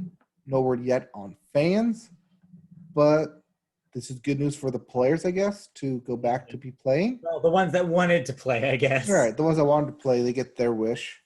But the president's kind of taking some heat because everyone's pointing like, see, we could have been doing it all along. You've wasted months of practicing and playing here. I don't know. There's no right decision because no matter what, somebody's going to be pissed about whatever decision they make, right? Like whether they get to play or not get to play. I mean, the correct thing is not to play, but apparently nobody's listening to science. Well, see, no one's going to get pissed until someone gets sick and dies from it. No, even then I think that people are going to want to play right through it. They're going to be they definitely will. Even if somebody does, they're still going to make excuses for it and be like, well, everybody else is okay. Like, oh, that was just a one-off thing. Yeah, exactly. There's no pleasing anybody. It doesn't need to be a one-off thing. Yeah, that's the thing. It's the pandemic. It's supposed to be different. It's not supposed to be business as usual. Mm-hmm. It's supposed to be like, that's why these protections exist. I can't hear you. Broadcast money is in my ears. Exactly. They got stuff, just lobes full of Benjamins. Anyway, anything else in sports before we move on to television news? Angels still suck. Yeah, that's not news. Nope. All right, television news it is then. Let's talk about, oh boy, South Park, because I guess we have to, because it's that time of year. Hey, it's that time of year. Isn't South Park supposed to be on? Aren't they supposed to be topical and telling us how everyone's stupid? They're so topical that when they return on September 30th, it will be with a 1-hour episode titled The Pandemic Special. So they are officially going to do a coronavirus episode of South Park. No one's surprised. Of course, they were going to do this. Well, I don't think anyone's surprised. I think they're wondering what took them so long. Yeah, right. Probably coronavirus, ironically enough. Yeah. Show's 24th season. This will start, and it will be available on HBO Max for people who don't have Comedy Central a mere 24 hours after the premiere on TV. HBO Max, by the way, licensed South Park last year, as we have reported on this very podcast, for a deal estimated at more than $500 million for streaming rights. The series has been renewed for 3 more seasons by Comedy Central, so this won't be even close to being the end. There's more South Park to come. Nope, but that does put it at the 27th season. So, Siri thinks I asked for Khalid Essentials, not Comedy Central. That's fascinating. Anyways, this puts South Park up to season 27, which catches up to Simpsons? No. No? No. Simpsons will start their 32nd season, I believe, next year. Right. Yeah. I mean, they're still a ways away, but the fact that they're still renewed means they still have a shot at the record. They're still not going to beat them because Simpsons has been renewed through 34, I want to say. So, right. And that's probably going to get renewed again. So we'll see. Right, but no one is like coming close in second though to them. Yeah. It's like, here's the Simpsons, keep raising the bar, and then here's South Park, keep trying to catch up to them. Yeah. And then there's everyone else leagues below them in seasons. Well, Family Guy is a couple of years behind South Park, right there. So we'll see. Yeah. Anyways, let's move off that story and on to another story. New South Park coming your way. Yeah. So if that's something you want, you got more. Here's another thing that people don't necessarily want, but you get more of: Paramount Plus. So we've been talking about this. We've been waiting for it. It's finally announced. It's real. We knew this was going to happen. It's finally happening. CBS All Access is officially metamorphosizing into Paramount Plus next year. One of the more alluring points of the new service, alluring, is the fact that it's getting more content when it relaunches, expanding to 30,000 plus TV episodes and movies from the company's library. That company, of course, Viacom CBS. And they will be adding 5 new original series to the relaunched Paramount Plus. First up, The Offer, a scripted limited event series based on Oscar-winning producer Al Ruddy's extraordinary, this is their words, not mine, never revealed experiences of making The Godfather. So it's an offer he can't refuse. Yes, exactly. Next up, Lioness, based on a real-life CIA program and follows a young Marine recruited to befriend the daughter of a terrorist, I can speak today, bring the organization down from within. To bring the organization down from within. Ooh.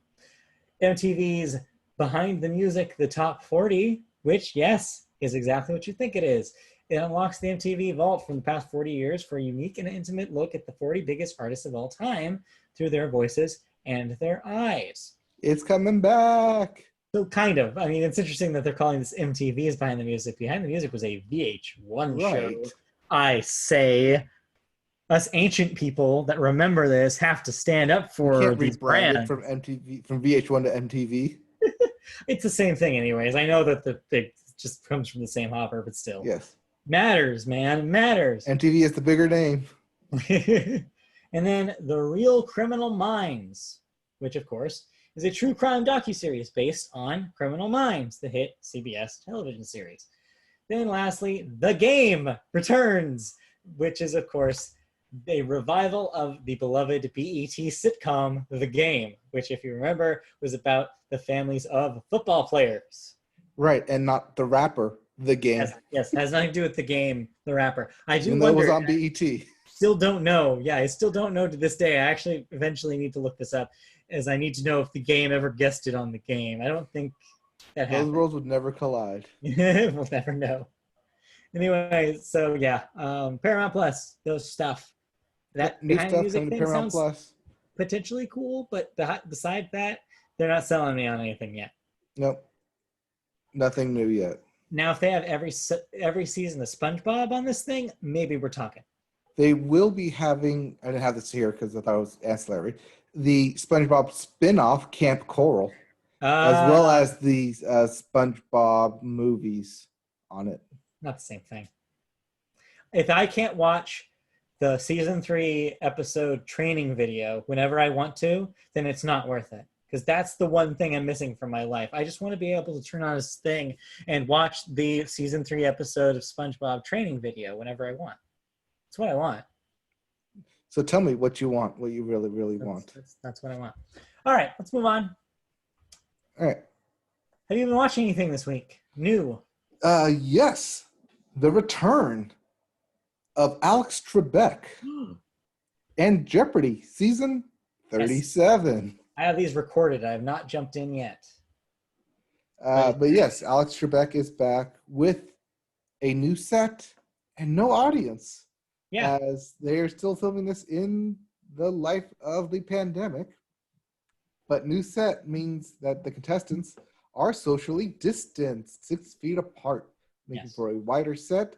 There is a raised stature now on which they sit. And Alex Trebek does not walk over and talk with them. He stays over and yells across the stadium. Well, he doesn't need to yell. He has a microphone, but yes. Yes. But it's because there is no audience. They can socially distance the judges. And basically they took up like 5-6 rows for the judges to all be sat in. Yeah. Also, this is the first time that the new Clue crew member and producer, I believe, his title? Consultant. Consulting producer. Yes, consulting producer Ken Jennings. And he had his first Clue package already on the second episode. Yep. Also, this podcast is relevant. Oh. How relevant, you say? The final Jeopardy question for last night's episode had to deal with music, and which Motown producer recently retired. Wow, look at us. Look at us being relevant, as Berry Gordy was the answer and got that right. See, if you listen to the Media Ball podcast, you might have gotten Final Jeopardy on Jeopardy right. So there we go. Also, one of the clues mentioned Eli Manning and Daniel Jones. Mm-hmm. So that was hilariously on topic, to which we immediately took screenshots and bashed our local Giants fan. Of course, as you need to do. As you need to do whenever something like that happens. Speaking of which, we didn't even talk about our Twitter revelation that we had over this weekend, or this week, which was that Tenet director himself, Christopher Nolan, was in Irvine, literally we haven't gotten to movies yet, though. Yeah, that's right, because we haven't gotten to movies. But yeah, okay, let that be a preview. Spoiler alert. Yeah. Anyways, other than that, I've been going back and watching 30 Rock. Well, that's not on Peacock. That's no. But because I've been streaming it and binge watching it, I think I'm like in the middle of season 2 right now, and I started on Monday. I have come across and can no longer stop staring at the scar on Tina Fey's chin. When you notice it, it's hard to not notice it again. Especially because you're watching episode after episode after episode after episode after episode. At a certain point, it's just her. But I am really surprised that literally episode 2, nothing changed from it. It got the ball rolling and everything. everything was running. If anything, I got goofier after that. But yeah, like they definitely found a tempo really early on. I watched something, or at least I tried to watch something new. All right, what did you try to watch? Friend of the show, Christy, and I watched the first 20 minutes of Netflix, the new Netflix rom-com Love Guaranteed, and bailed on it because it was so bad. So this is a TV show? Oh, I guess that's a movie, huh? Whatever. It's fine. It's Netflix. Doesn't We're going there matter. anyways. We didn't really watch it anyways. It's bad. Don't watch it. So you got 20 minutes into it and just said no. Yeah, then we were like, hard no. We were just like, we don't care about this. So you know what we watched instead? What? The Lost World Jurassic Park. Because she hasn't seen Jurassic Park. She had just seen, I just showed her the first one, so we rolled right into the sequel. Not as good. Still directed by Spielberg, which was also a clue on Jeopardy. Oh, that's funny. Yeah, it's still Spielberg. It's still Jeff Goldblum, but like it's not just missing the charm of the first one. Not as fun. Speaking of missing the charm and Jurassic Park, the first poster for Jurassic Park Dominion or Jurassic World Dominion was released. Yeah, like I've said before, I'm very curious about the movie. After seeing how Fallen Kingdom ended, I really want to know what they do. Yep. All right, let's go into cancellations and renewals. All right, what am I no longer watching? Unfortunately, right out top here, one of my favorites has been canceled. Netflix's Kipo and the Age of Wonder Beasts, given the can after the upcoming third season completes. So as you mentioned pre-pod, that's due up in October. So we're just a month away from the, I guess now, finale of the series. But that's October 10th, I think, canceled. Well, at least that's the finale. But yeah, this is a rough one for me because I thought season 2 was excellent. I thought it was ramping up to a really good place. Right, but like most people, aka me, didn't watch it. So no need to bring it back. It was setting up like what's going to be a really interesting like season 3, and so it's kind of sad to me that this is it. But yeah, I'm just hoping now that they're able to wrap things up and they don't leave anything hanging because of lack of ability. So we'll see. I'm looking forward to more. Next up, HBO Max is bringing back Doom Patrol for a third season. This was on the DC Universe. Yep. But it is now going to be on HBO Max full time. Yes. HBO is also bringing back long-standing Last Week Tonight for another 3 seasons. That will give it a total of 10 by the end of that run. So yeah, it's keeps chugging along. Still quality stuff, even from quarantine. Yep. Have you been watching the episodes from quarantine? I've seen clips. I have not watched the YouTube clips. Yeah. Yep. Every once in a while, I'll be in the room when Malia plays them. So I'm not watching them under my own volition. No. All right. Next up, TV Land.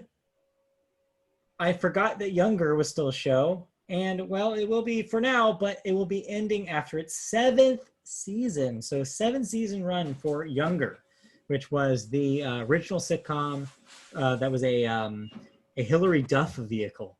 Well, because after 7 seasons, you'd think they'd get older. Yeah.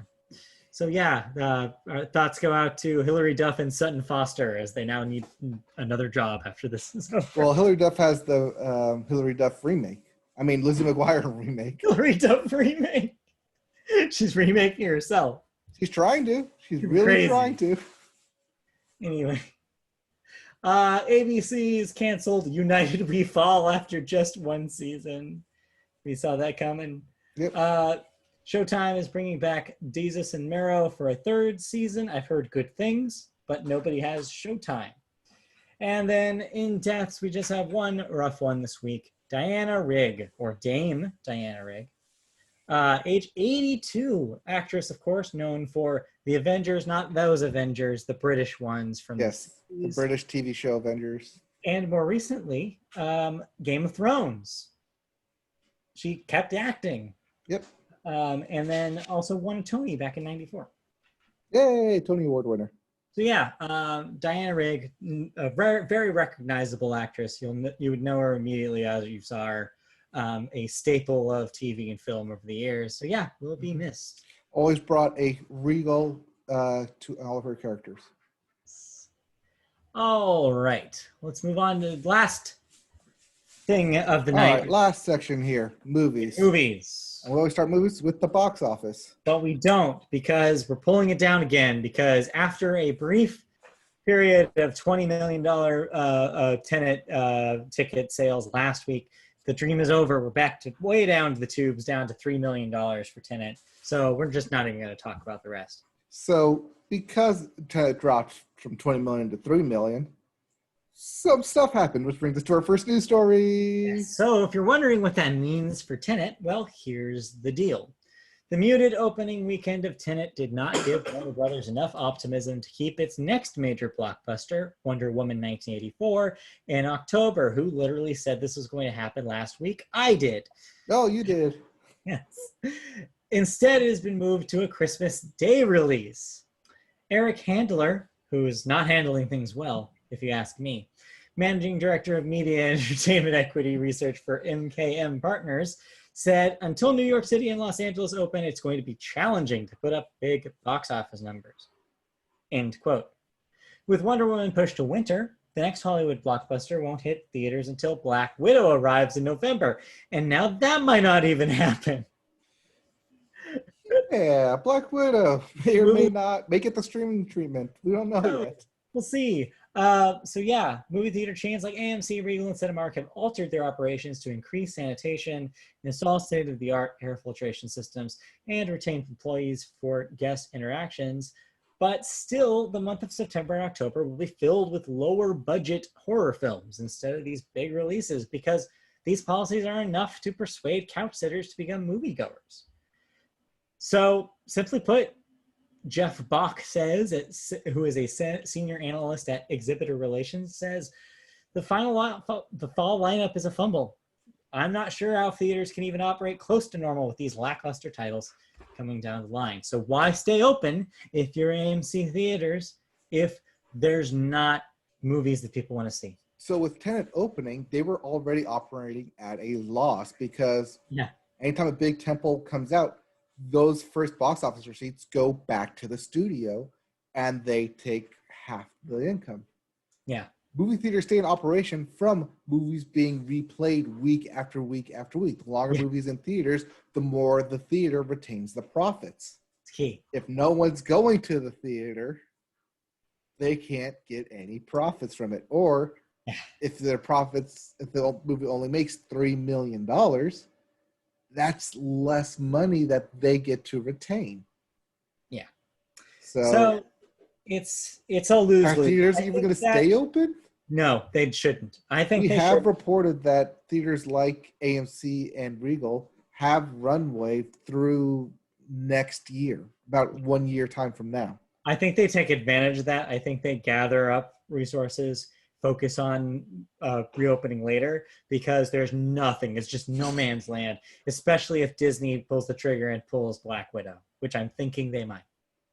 I'm thinking that due to the very terrible response that Mulan has gotten, that was their basically test putting it out. Yeah. I don't know what they do now. I don't know anymore. I assume they hold it only because November is election. And depending on how that goes, they may do stuff from there.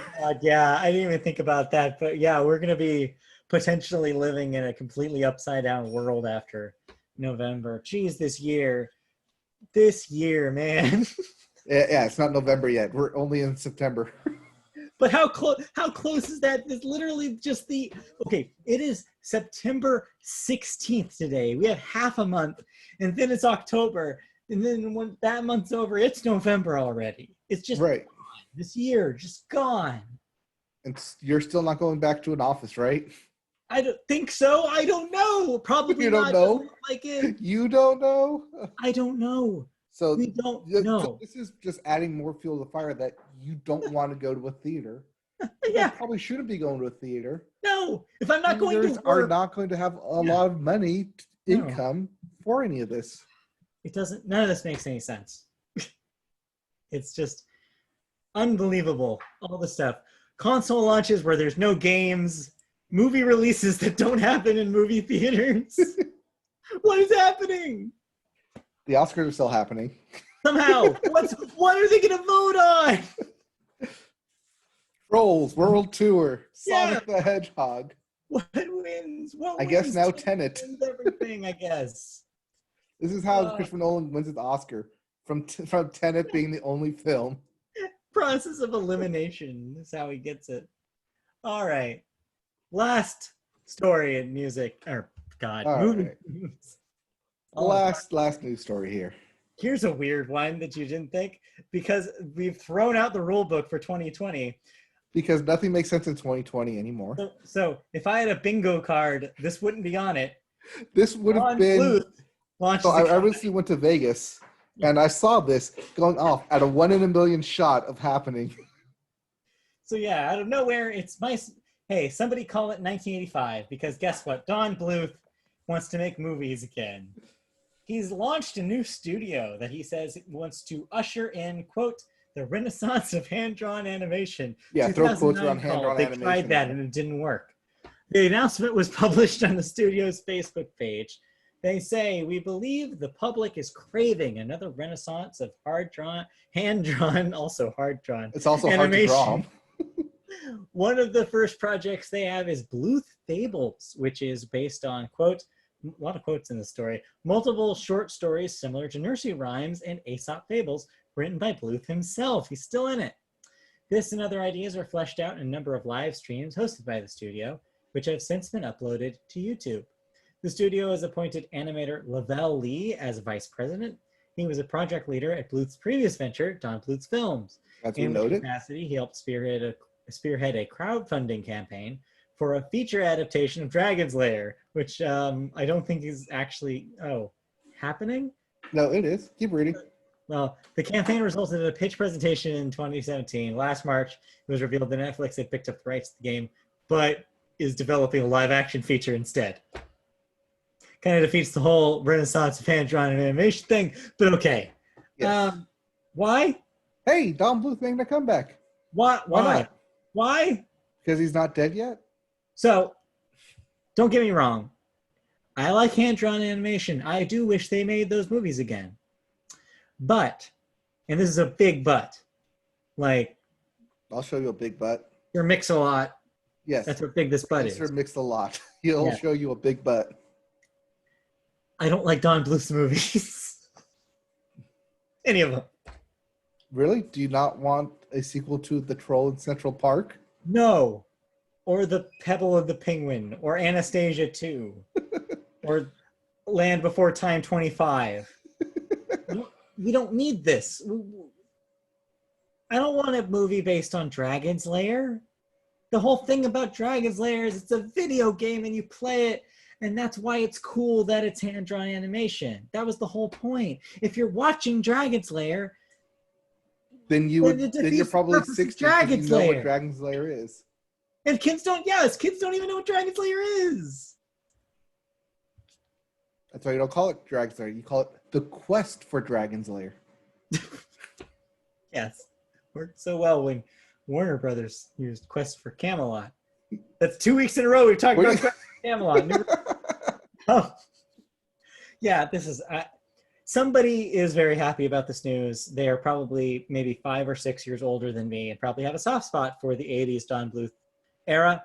Me, I'm not that person. I was born in 90. I was blessed with the ability to grow up during the Disney Renaissance, and I didn't have to care about Don Bluth. Yes.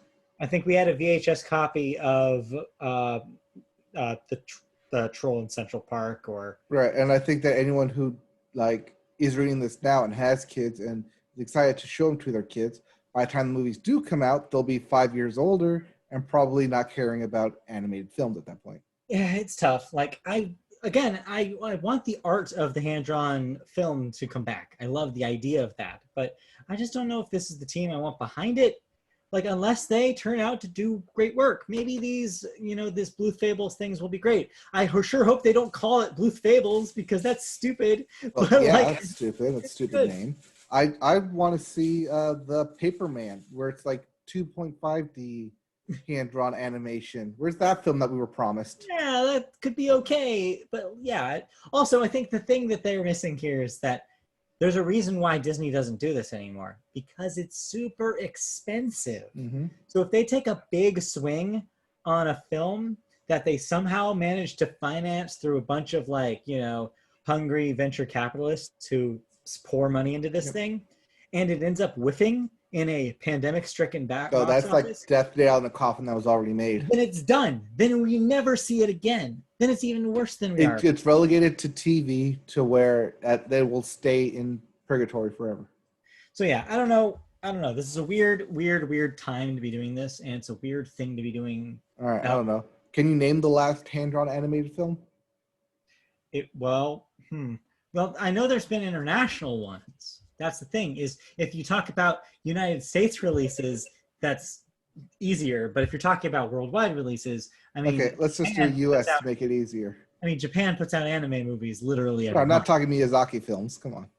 But I'm just saying that we have to keep the world in mind. Yes, because I think Miyazaki even has another film coming out. But major hand-drawn release in the US. Yes, major hand-drawn releases. I mean, the last Disney one was Princess and the Frog. False.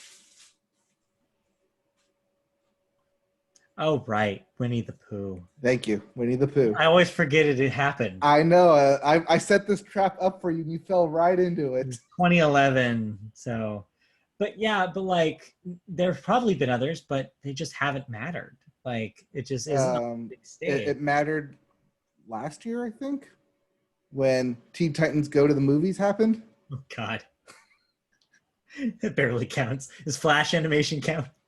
Yes, it does. Apparently. Sorry, I don't need to be like, I should be nicer. Like, whatever you animate with, it's still animation. Like, I get it. But yeah, it's just a weird line, and it's just weird timing for this. And yeah, I don't know what they're trying to do, but they're going to lose a lot of money. Don't call it a comeback because he's still alive. Don Bluth Animations. For I now. guess that's your slogan. Yeah, we'll see. All right. Do you watch anything, or are we done here? Because we kind of went over our time. I think we're done. We got to go. All right. There's 2 hours right there. We're pretty much right, though. We nailed. You said an hour for everything else. We did it. Yeah, we did it. We hit an hour for everything else. So if you want to watch or go back and listen to our hour-long PS5 talk. Yes. You knew it was going to happen. Go right ahead. Matt, where can they find all of this and more? Thank you for joining us to the Media Boat Podcast. We'll be back next week for another episode. If you want to see us in video form, we're on YouTube. Go to youtube.com, search Media Boat Podcast, and find our page. Like, subscribe, the usual beans. We're there every week after Wednesday nights. You can also catch us in podcast audio form via podcast services such as Apple Podcasts. Just turn in Media Boat Podcast in your little search bar and you'll find us. You can also find us on social media platforms such as Twitter. Our handle is @MediaBoatCast. Facebook, we may or may not have a page there. Search our name, find it. You can also find our writing on MediaBoatPodcast.com. You can also find us playing video games every once in a while, either on YouTube or Twitch. You've been playing PGA 2K21 over there on Twitch. Yep, Twitch at Media Boat Podcast. Twitch at Media Boat. I've been uploading them to YouTube following broadcast streams, which, fun fact, Shane, friend of the podcast, Shane, watched me stream some PGA golf. Awesome. Cool. So yeah, we're all of those places and more, and especially back next week with all sorts of new news and thoughts, impressions on Mario 3D All-Stars. That's right. Mario 3D comes out on Friday. Yes. May or may not have 2 thoughts on it. You will at least have 1 thought on it because you have that thing pre-ordered. Have that next week. So tune in next week. We'll be back. Goodbye. All right, be back next week. Okay, bye.